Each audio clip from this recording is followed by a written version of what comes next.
Yo, what is good, YouTube? What's good? What's good? Hey, man, make sure you like, comment, subscribe to the channel if you are new.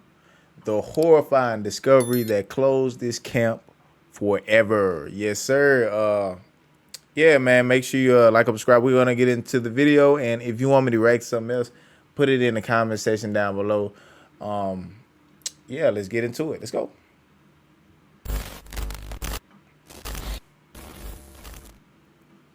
Let's get it. Let's get it. Campground. This was a campground in a densely wooded area of Oklahoma.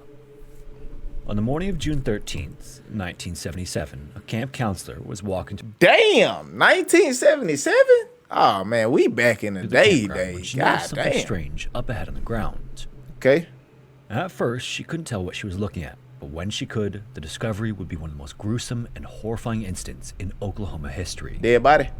And although the events in this video are fleeting and non-descriptive, they are still highly disturbing, so viewer discretion is strongly advised.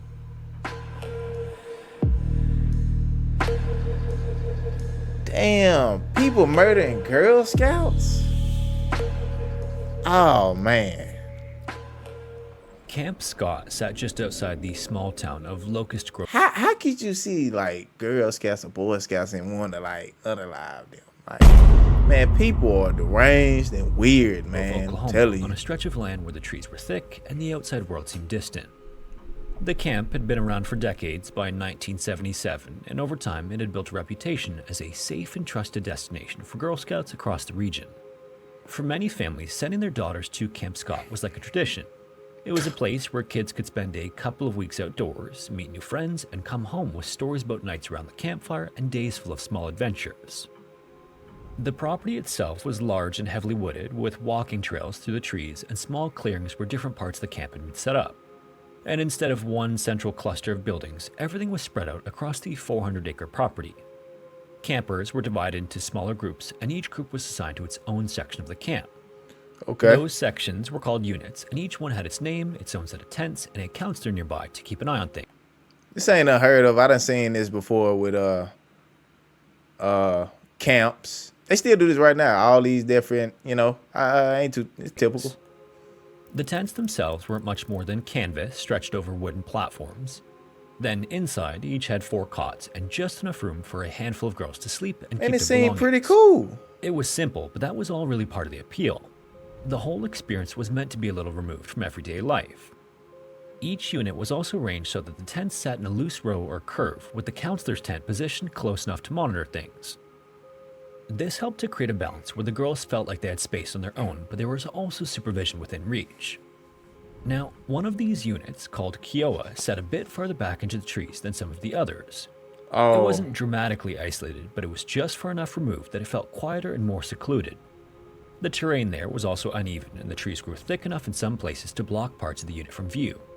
The camp's shower area also sat nearby, adding another layer of separation between Kiowa and the rest of the activity. At the end of this unit was tent number 8, and like every other one in the camp, it was plain and functional. If you walked past it during the day, you wouldn't have given it a second thought, and until June 13th, 1977, there was no reason to. A couple of months before that day, though, Camp Scott was already in use, not for kids yet, but for training. yeah, I'm assuming somebody got murdered in that tent. You know what I'm saying? Some little girl. This is a horrible. I mean, Counselors had gathered at This the is a site in horrible April thing to that get ready happened, for the bro. upcoming season, and it was supposed to be a Damn. rather routine weekend. At some point during that session, however, everything changed in a dark and disturbing way. One of the counselor cabins had been broken into, and inside, things had been disturbed.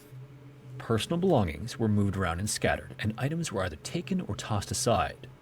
It wasn't a full-scale ransacking, but it was enough to be unsettling. Someone had clearly been there who wasn't supposed to be.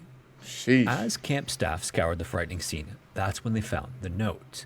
It had been left behind in an empty box of donuts. It was handwritten and terrifying in its simple and direct language.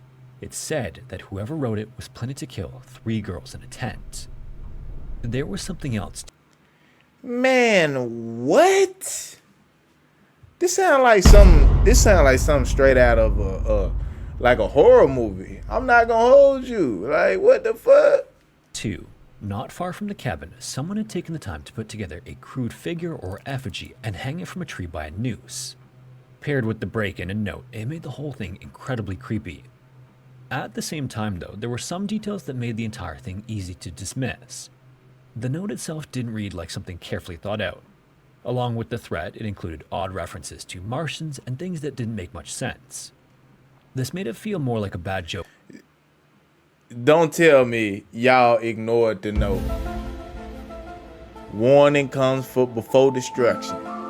When warning come before destruction, listen. Ain't no way y'all just ignored this note. Ain't called the authorities, alert the authorities, or nothing. Ain't no way. Like the kind of thing someone might do to just get a reaction, and that's how it was all eventually treated. Okay. The break-in was written off, the note was thrown away, and the incident was chalked up to a prank. Maybe it was some local messing around, or maybe a bored counselor trying to scare her. Maybe. You call the cops, man. Let the cops figure that out. I don't understand some of y'all, bro. Either way, it didn't seem serious enough to alter anything. No major security changes were made, and no one delayed the opening of the camp. Plans moved forward exactly as they had before, and by the time June rolled around, the whole thing had already started to fade into the background. On June 12, 1977, Camp Scott came to life the way it did every summer. Buses rolled in from the Tulsa area, carrying more than 130 Girl Scouts ready to start the first 2-week session of the summer. The quiet of the wilderness was replaced by kids talking over each other and counselors calling out in all directions. It didn't take long for the place to feel full and alive. For a lot of the girls, though, this was their first real taste of being away from home. Wow. And you could see it in the way they stepped off the buses. Some were excited and some were unsure, but tried to act braver than they felt. Among the girls arriving that day were 3 who would end up sharing tent number 8 in the Oh, that's POE. the tent. Lori was the youngest camper there that summer at just 8 years old. Michelle, who was 9, had been to Camp Scott before and had at least some idea of what to expect. Doris, meanwhile, who was 10 years old and went by her middle name, Denise, was stepping into something completely new. She hadn't even been sure about coming in the first place. 2 of her friends had backed out of the trip, and without them, the idea of spending days in an unfamiliar place with unfamiliar people didn't sit well with her. It even took some encouragement from her mother to convince her to go. Once Denise arrived, though, the counselors made an effort to keep an eye on her to ensure that she didn't feel out of place. Denise was also the only black camper at Camp Scott that session, and it was man, god something damn. that didn't go unnoticed. The staff, though, tried to make sure she felt included and no different from any of the other girls that arrived that day.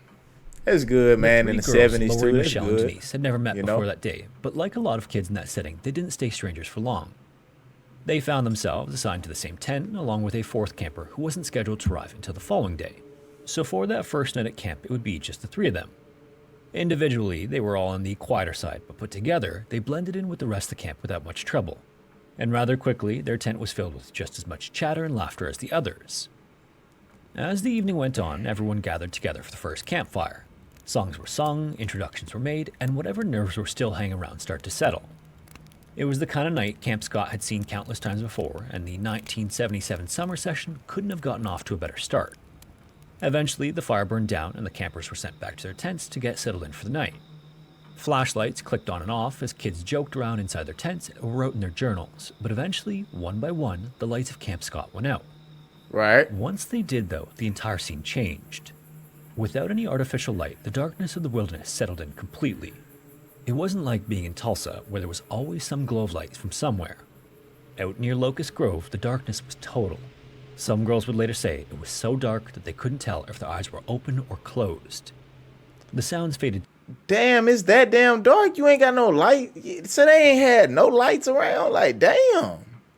You don't know if your eyes closed? That's goddamn. Too, and what had been a loud, busy place just an hour earlier grew quiet as everyone drifted off to sleep.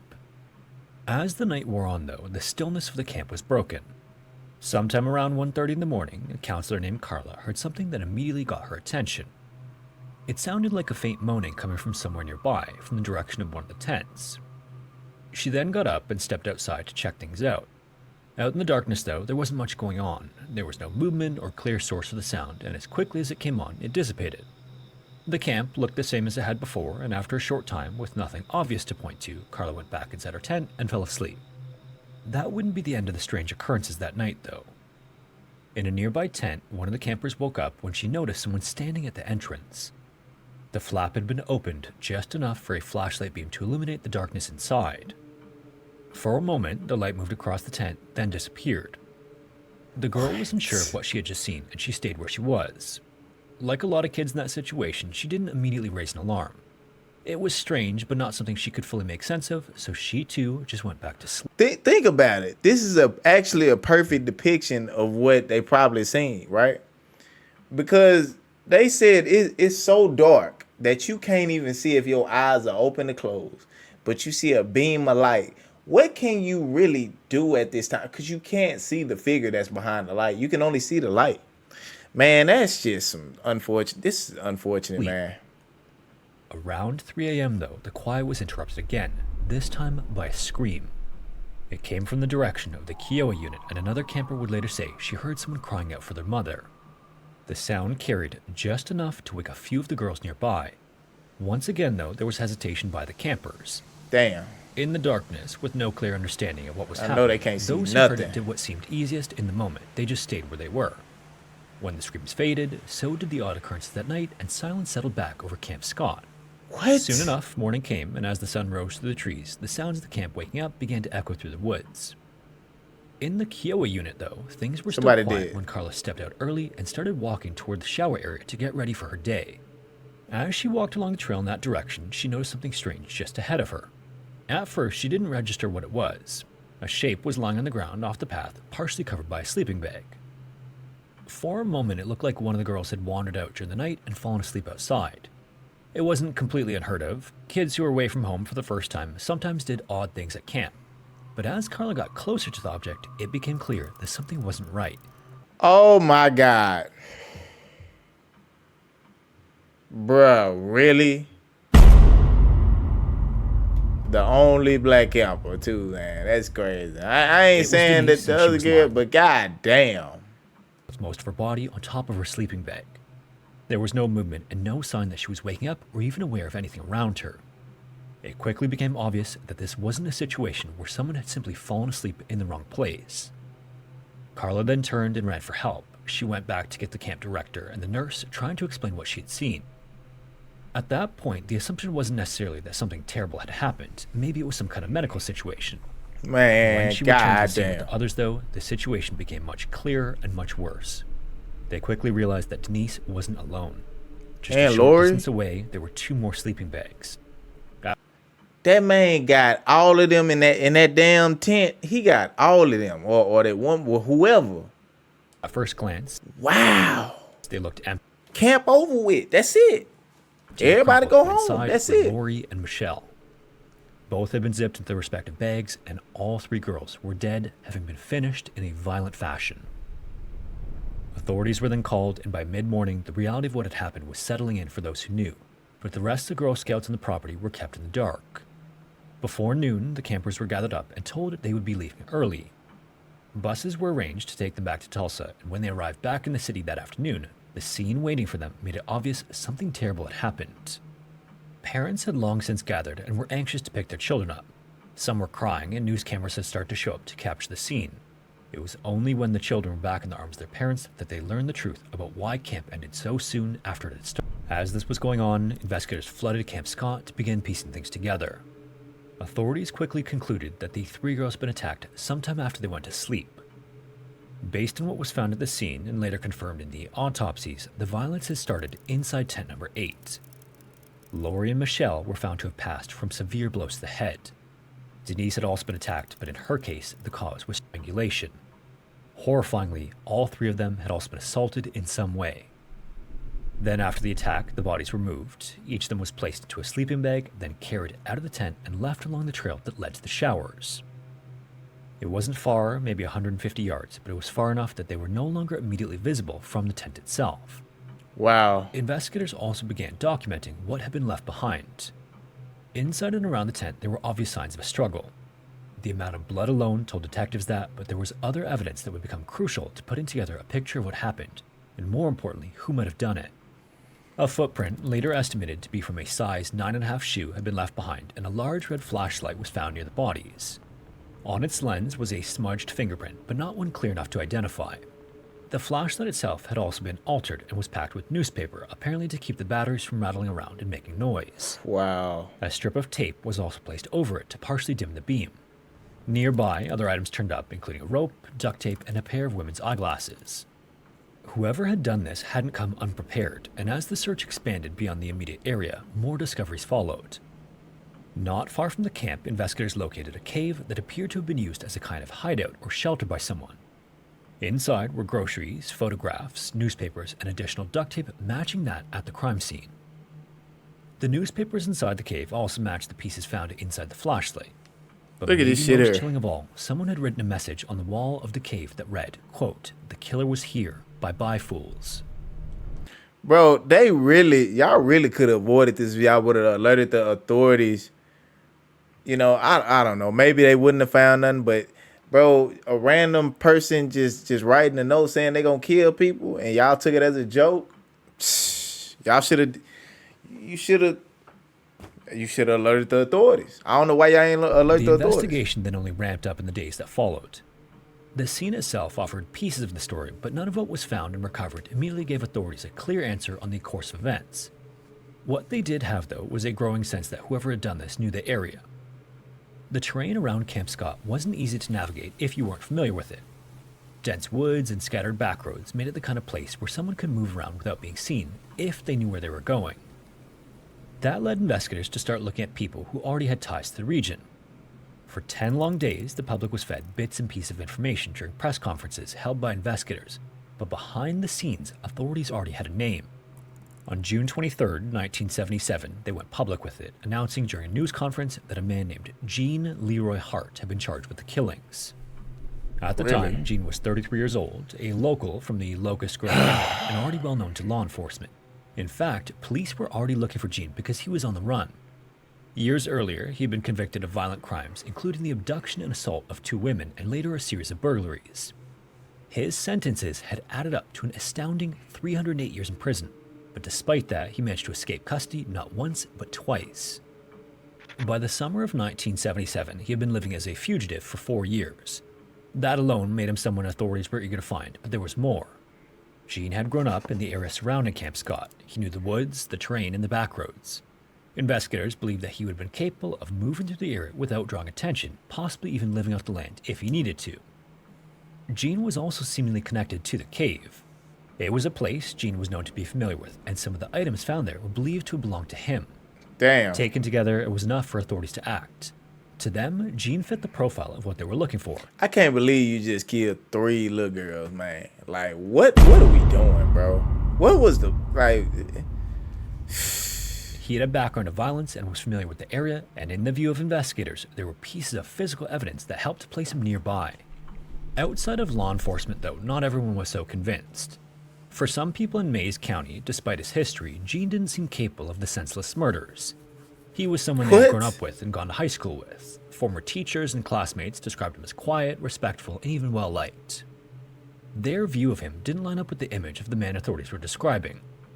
Others, meanwhile, saw something else in the situation. Gene was a member of the Cherokee Nation, and there were concerns that he had been singled out, either because of his background or because he was already a known criminal who had embarrassed local law enforcement by escaping prison twice.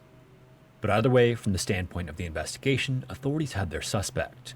The only problem at this point was that he was nowhere to be found. Once Gene was named as the primary suspect, law enforcement agencies from across the region got involved, and before long, the effort had grown into the largest manhunt Oklahoma had seen at the time. Search teams pushed into the Cookson Hills, dogs were brought in, and aircraft flew overhead. Volunteers also joined the effort, combing through areas that law enforcement alone couldn't cover fast enough. But even with all of that, Gene stayed far out of reach. For a while, it seemed possible that Gene might never be found, but then nearly a year after the murders, agents with the Oklahoma State Bureau of Investigation acted on a tip and made their way to a remote shack in the Cookson Hills. The property was owned by a Cherokee medicine man, and when authorities arrived on April 6, 1978, Gene was there and taken into custody. Investigators then had to take everything they had gathered and turn it into something that would hold up in court, and some of the evidence was particularly strong. There were items found in the cave that were linked both to the murder scene and Gene himself. Hair samples and other material recovered from the scene were analyzed, and experts believed that the results were consistent with Gene. There was a limit to how far it could go, though. This was years before DNA testing would become standard. Oh my God. In the late 1970s, the science could suggest a match, but it couldn't confirm one with certainty, and that became a problem.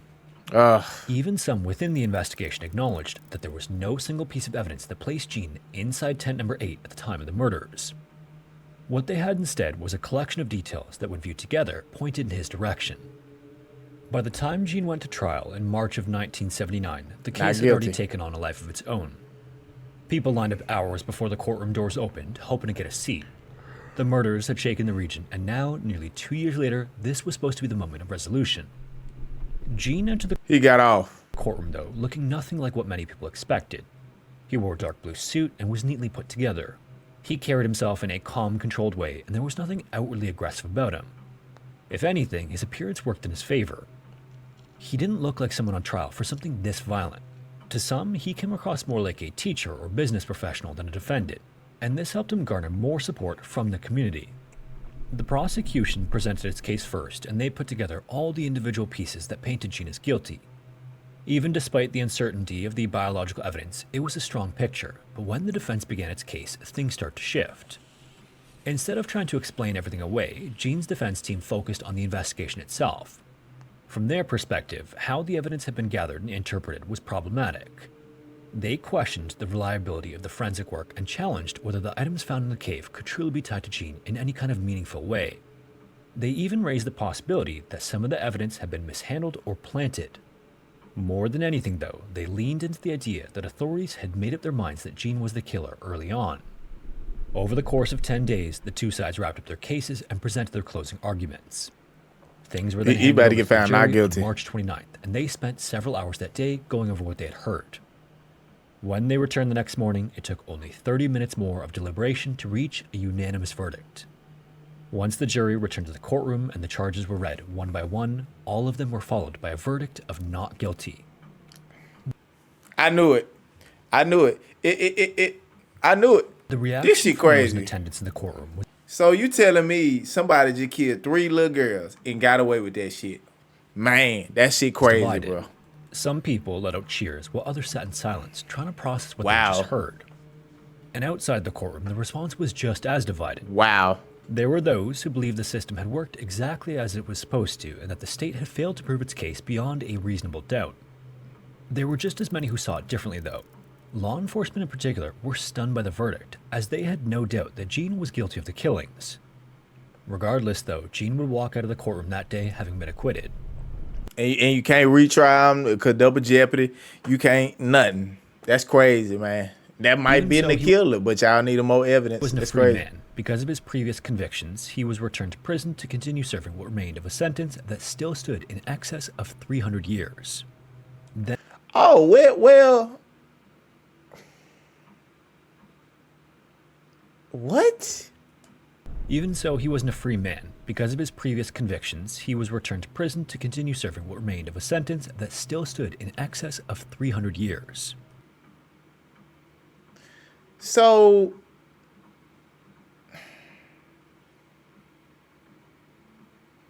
okay. Then on June 4th, I'm just gonna listen. 1979, Gene's time in prison came to an abrupt end.